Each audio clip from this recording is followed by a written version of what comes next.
It seemed like just another day in the garage. The usual mess, the tools, the oil, and that fresh paint smell from the last job. But this day was different, because I made a decision to finally start my own YouTube channel. I reached for an old camera, covered in years of dust, brought it into the garage and started filming. No script, no plan, just me, in the middle of an unfinished project. So, what am I doing right now? I'm just removing the plastic cover around the car.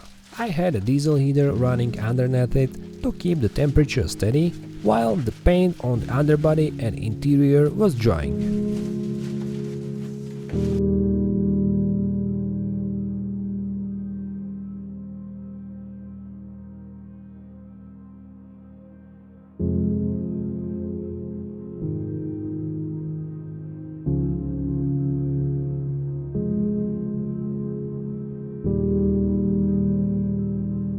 I named this channel in my native language, Dverami napred. It translates to doors first. It's how we describe drifting back home in Slovakia. When you're the sideways, your doors lead the way instead of the front bumper.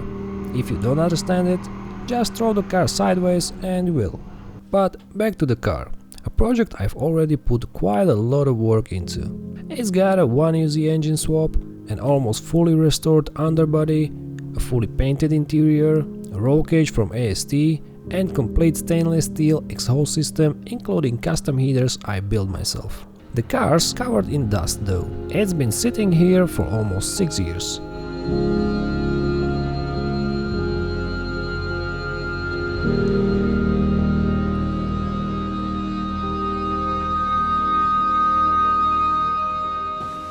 And this is me. My name is Ondrej. Just a regular guy from Slovakia trying to build his own drift car. But how this whole story began? Pretty simple. I crashed into a concrete wall while drifting. It happens. Since then, the car's been sitting here in this tiny wooden shed waiting.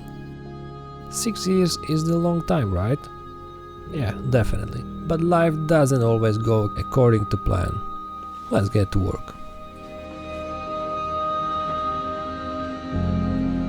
First up, fuel tank and fuel line. Super easy job when the car is basically empty.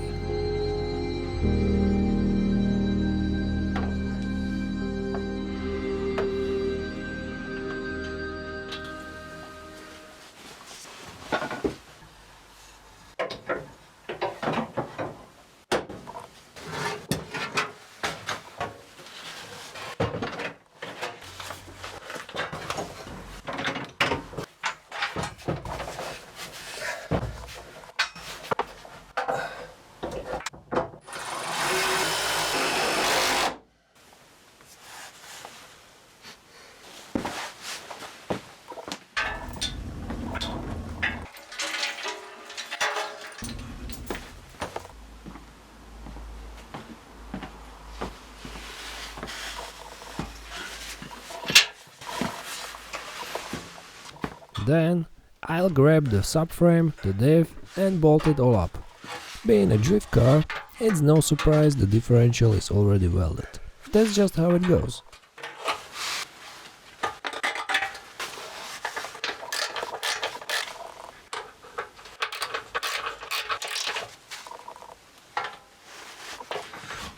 Alright, this baby is a bit heavy, but I'll figure something out.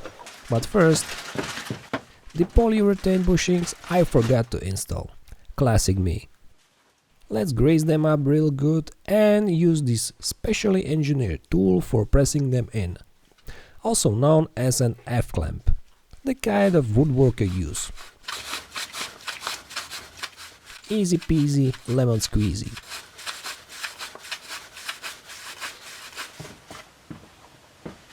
And now the question is, how do we get this little guy up there?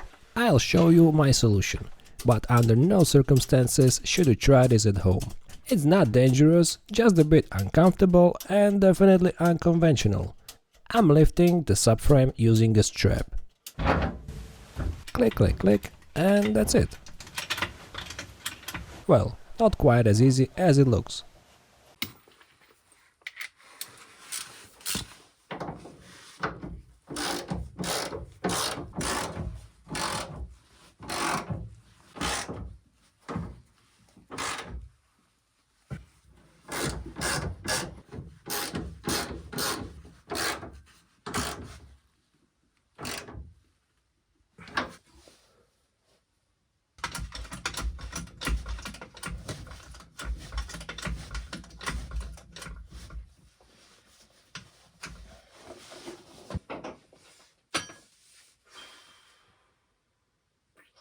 I'm not 100% sure if this setup is actually safe. I should probably test it. Yeah, it wasn't. Anyway, moving on to this rail here. I swear, a train could probably ride on this thing. Mazda calls it the power plant frame. It's not as light as it looks, but with a bit of creativity and some gymnastics, one person can get it installed.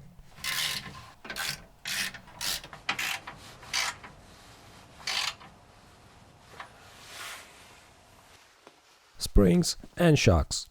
I'm running Bilstein BA dampers with Ibach Pro Kit springs, which basically makes this combo a Bilstein B12 setup. Yeah, I'd love to have a proper drift suspension, but right now that's just not possible. So I'm working with what I've got. Maybe someday. The installation is pretty simple. Well, it's simple if your interior is completely gutted like mine.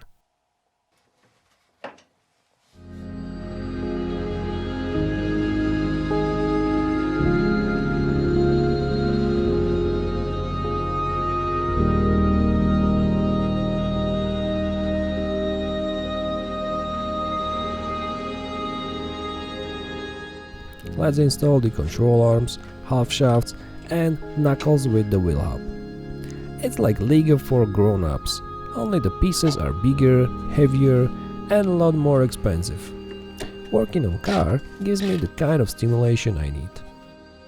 It lets me escape reality for a while, forget about everyday problems and just switch off my mind. It also helped me find balance, joy and bit of self-growth. Just like this video you're watching. It's a piece of me, a piece of my peace and freedom that I want to share with you. But alright, that's enough deep talk for now. Let's speed it up a bit.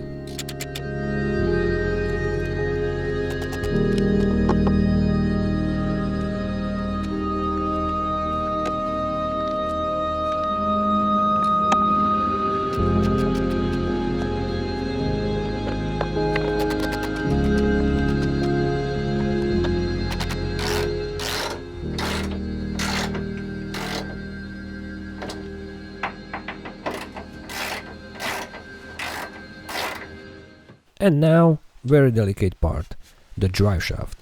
I need to be extra careful here because this one is made of carbon fiber. Yes, that's right, a carbon drive shaft straight from the factory. I can't hit it or drop it, otherwise it could crack. This is a custom-made spacer between the drive shaft and the differential, because I had to move the transmission 32mm forward. That's because of the 1UZ engine swap.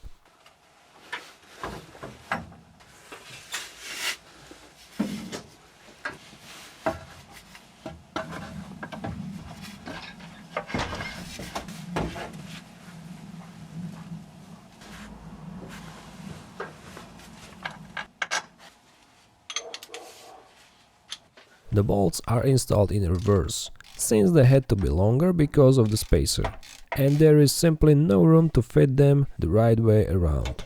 I'm using grade 12.9 bolts. When I have to hold the other side with my foot, I guess that technically makes it foot-pounds instead of newton-meters. Okay, that was a bad joke.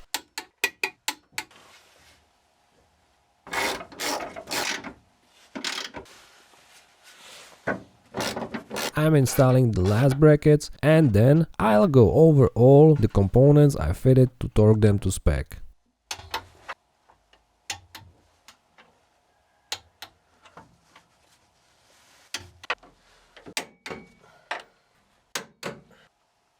As you can see, this isn't the correct procedure. The parts with bushing should only be tightened once all the arms are in their proper position. Otherwise, when the car is back on its wheels, the bushings will be under extra stress and wear out much faster. So don't do it this way at home. I've got my own reason for doing it like this, but I'll show you that next time in another video. Okay, let's speed it up.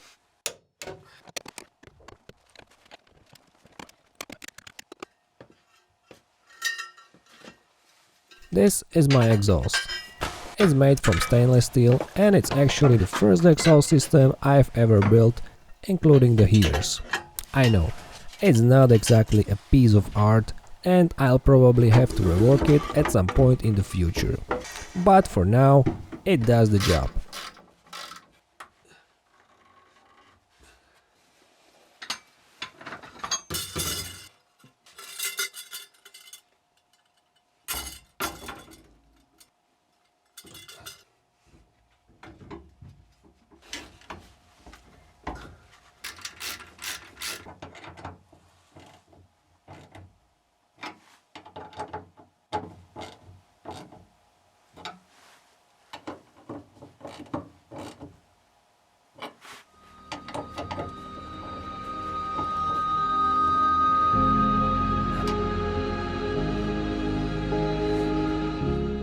So, I think the rear end is finally done. Everything's assembled and torqued down properly. I'd say that's a good place to stop for today. Next up, we are moving to the front, pulling the engine and start the restoration of the wheel wells and the transmission tunnel. But that's a story for another episode. Thank you for watching and see you next time.